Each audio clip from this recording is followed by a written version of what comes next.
welcome to the Ramon Foster Show starring Ramon. He's in Hendersonville, Tennessee. I'm Dejan Kovacevic back in Pittsburgh after a week in California covering hockey. Moan, what's going on? Man, not much, man. Let me tell you this. Being back, well, I'm in Tennessee. I ain't back in Tennessee. Boy, we've gotten some yearly winter-like weather lately, man. Not winter weather. Like, we've turned into storm central around January, February, man. We had not like tornado warning. Which one is more dangerous? We had the warnings today that it could happen. It was like 70 degrees, and guess what it's going to be like later on? 30. I'm like, what are we doing? I've experienced everything over the last 9 days, starting from Southern California to Northern California, then into San Francisco, where the weather is always psychotic. And then coming back home, and everyone's like, it's summer. Wait, what did I miss here? Yeah. Who stole my Pittsburgh? What happened here? Exactly. I was up most of the night last night because I'm on storm patrol and stuff like that around the house, which is what a responsible dad's supposed to do. I ain't supposed to be knocked out. But yeah, man, it's we're back to winter now in Tennessee. I got a note. We got a note yesterday from Teresa, who responded to the fact that we used her question. She was the one who asked yesterday about drafting a tight end. Yeah. With the 49th overall pick. Really good question, too. Mm-hmm. And she sent something back in response to that got me thinking about a whole bunch of stuff. She says, "Hey, Moan and DK, thanks so much for using my question on the Thursday podcast. I'm really chuffed that you found it useful for the show. It made this Pittsburgh expats day here in Manchester, England." Oh, and she's chuffed. Chuffed. You watch your Thomas the Tank Engine? Man, I wasn't really a Thomas the Tank guy growing up, man. Okay. Well, you forgive me? Thomas the Tank Engine, they would use that term all the time. Yeah. And they'd use it as a verb. He chuffed. Chuffed. Now, okay. I'm not 100% sure what chuffed means. By the way, if you're watching this show thinking this is going to be some kind of intensive football thing here, you tuned into the wrong day here. Chuffed, adjective, British, informal. I am dead chuffed to have won. Yeah. That's awesome, man. Dead chuffed. That's pretty cool, DK. What a language. I don't know what it means. It's almost like chuffed. It could have led to the whole world using it, right? I know. I got to figure out what chuffed is. And you know what? I appreciate it. Thank you, seriously. Stoked. Oh, yeah. Wow. We're stoked to hear from her. So I see this and I think to myself, we talk about the people that we hear from around the world. We hear everybody that you hear from, you appreciate everybody who watches, listens, and everything. But I wanted to ask you what your favorite aspect of doing this podcast on a regular basis has been. What are we into now? How many shows? We're in now, man. Yeah. I'm sure we'll get a number soon from our producer behind the scene. But why do I do this show? 246. Jeez, that's serious. Producer David said 246. He said we put that title on him right there. Producer Dave. With that being said, man, I enjoy doing this. One, because I'm talking to a friend of mine, DK. Okay, that makes it a whole lot easier. But I understand what the history of the Pittsburgh Steelers is and what it means. I think it's fair to the fan base to be able to talk about some things without divulging every single thing. I know they want every single thing. And we'll probably get to that point too, DK, when it's a little bit more removed. That means stick around for us a little bit longer, okay? Yeah, right. But we've given a lot on this show. But for me, it's the history. It's me being a part of Steeler Nation still is near and dear to me as far as my appreciation for it. Coach T has always kind of reminded us in a sense, like this game gives you a lot. And it's not just monetarily. It gives you friendships. It gives you the idea that you belong to something. I can be here in Tennessee and we have somebody from England writing us. You know, I'm here and there's somebody in Thailand listening to us and watching us. I'm here in Tennessee and there's somebody in Texas or South America, someone that's listening to us. Like, the reach is awesome. And for you to listen to me, one, I take it very seriously. But the other aspect of it, though, too, it does become, for me, in a sense, therapy. Like being able to hash out stuff, remember stuff, and kind of talk through some scenarios. Like, it really is kind of soothing to me. Like, to get on here and have fun, tell stories, bull crap around a little bit.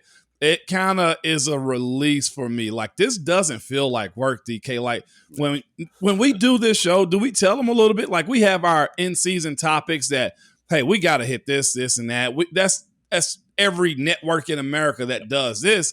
But other times we'll hop on here and be like, what are we talking about today? And I think that's most times. Most times. And that, to me, cool. That means I'm tapping into a mental spot that I didn't know I was going into today, unless it was something on my mind, and I'll tell you, hey, let's go here today. But being able to speak to a group of people that will hear us talk about stuff that they love is therapy for me, because it has me reflecting, but it's also a payoff to how they respected what I did as a player and what you've done too for a very long time. That's what I want to come into here, because I feel like you're steering your car right now around the thing that's in the middle. Okay. And I know you. Yeah. I'd like to think I know you pretty well.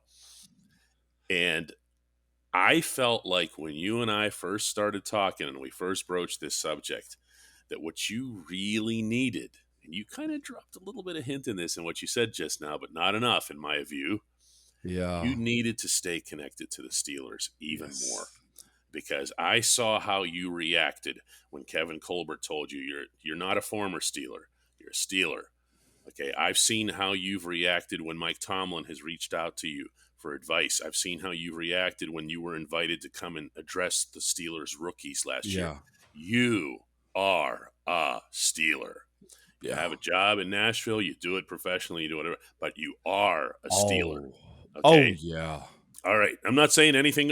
I'm sure no. You're We're putting good 110% into Nashville and everything else here, but you're a Steeler. And to have this connection, and like you said, to have people come back and say, hey, we respected you, Mon. We respected the way you played. We respected the way you carried yourself. Yeah, man, it's got to feel good. It does. Really good. And because you know me, and my family knows me about as best as anybody, especially my wife. She was there for me for the entire journey. But like I felt like my pathway, and I'm sure other players probably feel the exact same way too. Mm-hmm. But mine was unique in how I felt like I had to fight for it, to belong to it. And then when you're accepted in it, you want to be a part of it too. Like I tell guys all the time, don't go away. And I'll be honest with you too.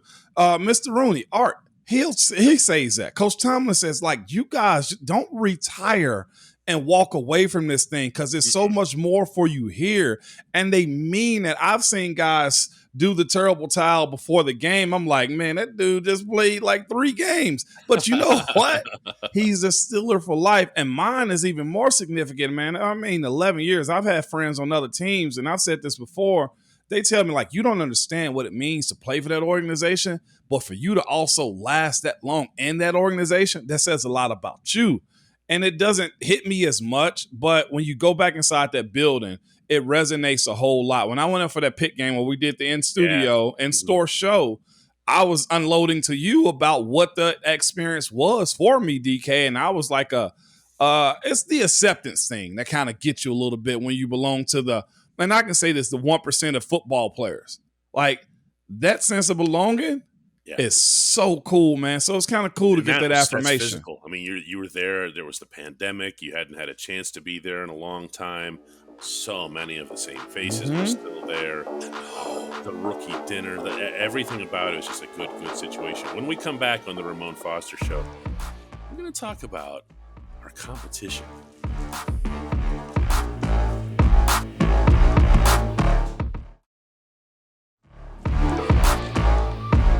Welcome back to a Ramon Foster Show like no other, where we're basically just talking about the Ramon Foster Show. Guess what, Moan? Yeah. We're not on an island. No. Out here. Ben's got a show. He does. Cam's got a show. Does Most still have a show? Most has a show also. Ike Taylor. Am I missing anybody? RC has his podcast, but RC's on the big network. RC is, he's on another stratosphere. He doesn't count. So many others that Willie Colon has a morning show also. Max Starks does some sideline stuff. We got a bunch of guys in this world. Charlie Batch does stuff too. So, I might be missing one or two. Do you ever think about it from a competition standpoint? Do I? No, man, not like that. Not in a malicious type of way. I Right, I will know. say, I will say, the competitor in me. I'm gonna Oh, say yeah. this. You wanna see it succeed. I will say this. I want to catch whatever numbers that they would have compared to ours. Like I want to grow. I know chasing Ben and his No, pod. we're not chasing Ben. Whoo, I should have played quarterback, DK. You know what I'm saying? But he's good. You kept him standing. I did keep him standing up. We'll have to have him on. I have to go on his in some type of way too. But this is the thing about it. It's so much still a nation to go around in the sense of the guys that are speaking about Yes. it that it don't bother me like that. I love the fact that they are because they get an opportunity to express who they are. As people like Ben being able to pull back the curtain on himself. I mean, That's been something. come on, man. I'm gonna Yeah. be honest with you. And when somebody told me he was doing, I was like, yeah, right, man. It's not doing a podcast. No. And One of then his recent episodes, he had they had like a sort of like a studio setting where they had Andrew McCutcheon was in. Yeah. I'm trying to, a couple other guys. Can't remember. He's had Neil Walker from the Pirates in, and Mhm. they're there in person. And it looks like you know, I think Dr. that's his Phil house. show or something. Okay, it's his house. Okay, I think it's the house. It's the house you have whenever you play quarterback in the NFL that and, is also are true. first ballot Canton guy, right? But Yeah. my point is it's like it almost looked like some like super big talk show or whatever. But that's not what struck me Yeah. about it. It was him. He was conducting. He was like, "Hey, Kutch, you da da da da da whatever," and it was he was running the show, and he was funny and charming and engaging, and I'm like, Ben. Yeah. So let me tell you this. That's him though. You know what I'm saying? Like Not everybody saw that. I've seen it. I've seen him act a fool when we're sitting around playing cards, or the prankster that he is, or how he would mess around with the young guys. Like, hey, watch this. Like it's that. Uh-huh. Like you get an opportunity to see him, and that's why I think he is more involved in it now, probably more than he thought he ever would. I'm sure the idea was brought to him. You know what I'm saying? As far as like being open like that, and then this is the thing too. You kind of expose yourself a little bit, and then you got to learn where's the line. You know what I'm saying? Like a lot of the time, where's the line in what we say? Because I've seen Ben make headlines. Heck, we've made headlines here or there, or I get a text message from somebody about something we've said, not just Cam, okay? Or it was, the fact that Ben hit me up and was like, man, my barber loves your podcast. I'm like, what? Like, so he's telling Ben about us, and Ben, is checking in here and there when I'm sure he can. But that's the aspect of what Steeler Nation is too. And there's never been any kind of malice or just jealousy about anything when it comes down to one doing it or it not being enough for Steeler Nation, because it's so much history as far as the ability to be able to reach back to DK. Yeah, If you wanted to speak to guys in my era, before me, Bus, you know what I'm saying? Before him, other guys, you know what I'm saying? Like, it's so much of that those guys never had the opportunity to do. So I'm okay with that. There was a thing that we used to say back in my early newspaper days, that there's no such thing as too much Steelers. This was in a major metro sports department. Okay, this when I was at the Post Gazette. No such thing as too much Steelers. No such thing as too many reporters you can send. No such thing as too many articles. No such thing as too much content. Okay, that applies. Believe you me, at DK Pittsburgh Sports, we just with Steelers. Okay? Yeah. Okay. Every podcast, every show that we've done that's been done well, has done well for us. Yeah, but they're the Steelers. There's no such thing as you know what? That's jumping the shark. We're like we've finally gone too far with the Steelers. It just doesn't exist. But this is the thing, though, too. The way guys understand that locker room and how to go around it, there's nobody out there with any kind of foolish take either. If I'm sure that no matter who, well, I'll say this in a sense, it hasn't been overly wild compared to some fan bases and how guys try to be out front like that. There's one thing for a guy to speak on something, and that's his truth. And that's how he's seen it, or that's how he was dealt with also. You know what I'm saying? So I think that's, when I say outlandish, I mean to that person. Like, I know Ben has probably said something about a quarterback or two here or there in a sense, or whether it be Moat saying something about somebody too. Like everybody says something, but that something is their truth, and they probably have lived some of that inside of that building at 3500 South Water Street. Yeah, you're referring to the former players and so forth. Yeah, I thought when you Yeah. first said that, I thought you meant like the media in general. Oh, Like, no. I there's was some talking about the wacko former stuff out there. players. There hadn't been any players say anything that didn't at least hold some weight when it came down to their opinion about what was currently, currently happening in the building. Yeah, I think one of the things that you can, there's always a shortcut in this business, and it's an unfortunate one. Okay, because once you cross over to this side, the first time you say something, we talked about this back at the beginning. The first time you say something mega controversial, everyone's going to go, "Whoa, Ramon Foster has a podcast. And did you hear what he said about ... It's a shortcut. It's a cheat code. Unfortunately, it works. It does. Okay. So if you're responsible and you have a naturally bombastic sounds negative, but a naturally very vocal personality like RC does. Yeah. Okay, Ryan Clark, for anybody who doesn't know what we're talking about. Okay. All right. If you have that, he still has to manage it. I guarantee you he has to manage it, where he says, listen, I can say these things and I can huff and puff about this player, that player, whatever else, but at the end of the day, still this. Oh, no doubt about it. I'm still going to hear the same thing Ramon and everybody else hears about. There's no such thing as a former Steeler. Yeah, and this is the thing though too. And guys have said some wild stuff as far as former players on other networks, not their own stuff. Like, and I think it was why, Buzz. Moan. That's why they have to slide up. Yeah, they do. If I'm not mistaken, Buzz said something about the Steelers, lack of offensive production or something like that. If I'm not mistaken, recently. Yes. And my thing is this: the respect of Jerome Bettis to Coach Tomlin and the Steelers. He's okay to say those types of things too. That's his opinion. How about the most blistering public criticism of all came from none other than the greatest player in franchise history, Mean Joe Green, after the game in Minneapolis. Exactly. Now, Mean Joe doesn't have a podcast, but Mean Joe was on radio and was like, "I didn't even recognize that team. That's not the Pittsburgh Steelers." But whoa, exactly, and it went nationwide though too. Sure. But like I said, when guys do speak out about some stuff, and some is probably just like, whoa, that's so far from the truth because they don't know all details. But when you're speaking of like the entire concept of what guys believe inside of that building, the Steelers facility, it's either been their truth or their understanding of how it's supposed to operate. And I think that's where those opinions kind of come into play a little bit.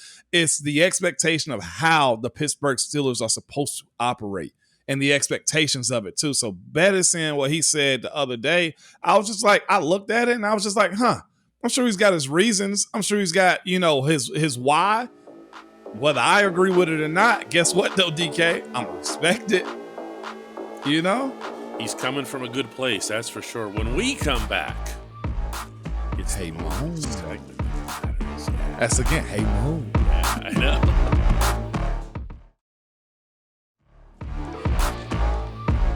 Welcome back to the Ramon Foster Show, and the only segment that matters, and that's brought to you by our friends at the Get-Go Cafe and Market, where 3 expert chefs fine-tune every sub, burger, salad, wrap, drink, and app so that they're all crafted for what they call craveability.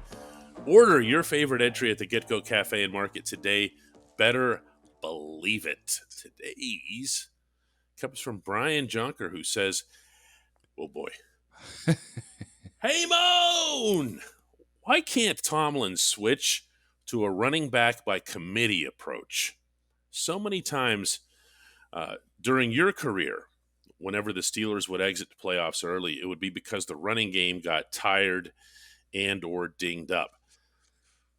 I think he's referring to Le'Veon getting hurt. Le'Veon getting hurt. Okay. Okay. That may have just, go ahead. And who was the other running back at the time? D'Angelo Williams. In Foxborough? Maybe? Yeah, in Foxborough. Yeah. So, but that actually... Fitzgerald Toussaint? I don't know. Somebody can jump in and help us out here. We're winging it. But you had a situation there where Lev goes out and there just wasn't a running game. Mm-hmm. Okay. And however, the same situation that you seem to be pining for was Lev and D'Angelo Williams. Yeah. So Yeah. what constitutes running back by committee? You know? This is the thing, though, too. Like, when you have a premier back, and Le'Veon was a premier back, Mm-hmm. until the other guy behind him proved that he can, have similar production as him, you go with the hot hand. And this is the other thing, too. And I'm sure Najee's that same way. Le'Veon wanted the volume. James Conner wanted the volume. And I'm sure Najee Harris wants the volume. Like, Le'Veon used to get highly upset when he had to come off the field. Like, Coach Tomlin had to let him, like, Le'Veon, we got to get you a break. We got to cut down these reps. And that was his thing. He wanted to be in. Well, when you expose yourself that much, then you're probably going to get injured in some capacity. It's 100% injury rate in the NFL. It just is. And he was one of those guys that was a high volume. Like, he wasn't, I don't think Coach Tomlin was trying to run him into the ground. Le'Veon enjoyed the touches. Yeah. From my understanding. Yeah. There might have been a little bit of a mix there to those two principles. Well, yeah, there is a mix to it because you're trying to win, though, right? Like, right. that's the other side of it. To have a backup, that guy got to come in and do something. Pollard, in Dallas, he came in and is like, okay, we like what we're seeing out of here. If you look around the league, Dalvin Cook doesn't have a running back by committee. No. Like, he doesn't have that. Well, first of all, let's make this clear. What our definition is of running back by committee. I hear running back committee, and I'm picturing 2 or 3 guys that are just. Okay? Yeah. I'm almost picturing a little bit of what the Eagles have. Yeah, pretty much. A bunch of young guys or one older guys and some young guys that's ready to get them out of there. Yeah, and you don't think of the Eagles as having the one main guy back there. Yeah. But when you're talking about the Le'Veon D'Angelo thing, you're talking about here's 2 drives or 3 drives for Lev. Here's one drive, a drive. Yeah. To commit to D'Angelo. And when I look at what the Steelers did this past season with Najee, and especially as they gained more trust in Jaylen Warren, and that also includes holding on to the football. Yes, it does. Because that'll disrupt everyone's rhythm in a heartbeat, okay? Meaning the coach isn't going to put you out there for that third series. No. So if you have a situation where Najee is going 2 or 3, and then you have Warren coming in and going 1. Najee himself said, he was like, I love this. This is great. Yeah. Okay. He wasn't complaining at all. He told me this was after, I remember where we were on after a road game. He said, this is just great. Wow. Yeah, and it's that too. Once a guy get established, he's able to do those types of things. But what we're seeing right now, though, too, with that running back by committee, when you have a prime guy and the backup starts to do a little bit better, like right now, Ezekiel Elliott agents are saying they're going to the combine to field his value. He's potentially going to be trade value in a sense, so he's probably about to get upset in Dallas. It really does also come down to philosophy of offensive coordinators too. Like, one guy may be particularly better at pass protecting than the other, so he only goes in on third down for the most part. So it's a matter of what the running back strengths are too. And truthfully, you learn those things when you get them inside your building for the most part and in camp. Like, I've seen some guys that probably didn't really pass protect much as running backs, but whenever they got to camp, they had to learn and then they got good at it. Fitzgerald Toussaint got good at pass protecting at running back. Like, he was one of those guys. D'Angelo Williams didn't like pass protecting at all. Didn't matter. You know what I'm saying? So it does matter by your Jimmys and Joes too inside that building. Yeah, and there's no question about that. So I think to try to put a bow on the answer here, you have a star running back. You do. And if you have the other one who comes in as not only reliable, and I'm not just talking about ball control, I'm talking about production. Yeah. And his ability to give you a different look, a different feel, and maybe a little bit more explosiveness and to bust the big plays. Part of the reason we've all gotten excited about Jaylen Warren is everyone gets the other team has to deal with Najee doing this all day, and then you give the ball to the other guy, and he's like, pew! Yep. What happened? Well, he benefited from what Najee was doing and vice versa. Exactly. So, but you got to grow into those roles, though, too, DK. It doesn't just happen. The same way Christian McCaffrey was still the prime guy and with the 49ers when he got traded. Or I say this on the other side, the Saints were pretty much running back by committee because Alvin Kamara wasn't an every down back. He was very unique, and he's very unique in his skill set. But you got to have a specific type of person or team to actually have running back by committee too. No question about that. Moan, let's do another one of these on Monday. No doubt, man. Enjoy your weekend, DK. Absolutely. Heading down to Florida, by the way. Look at you, just all the warm weather places, I hate Florida. You're a snowbird. No, I hate Florida. I'm going. You know why I'm going? It's baseball. It's spring training. It is. I think we may be doing Arizona soon for baseball. Some spring training stuff. Instead of going like to the beach in Florida, I think we're gonna switch it up and go. We some need to start Grand putting Canyon. like a little map on this show, like where we are, since we're When moving we around so record much. it, Right? yeah, no doubt. Ramon Foster, Mobile, Alabama. Let's do it again Monday. No doubt, DK.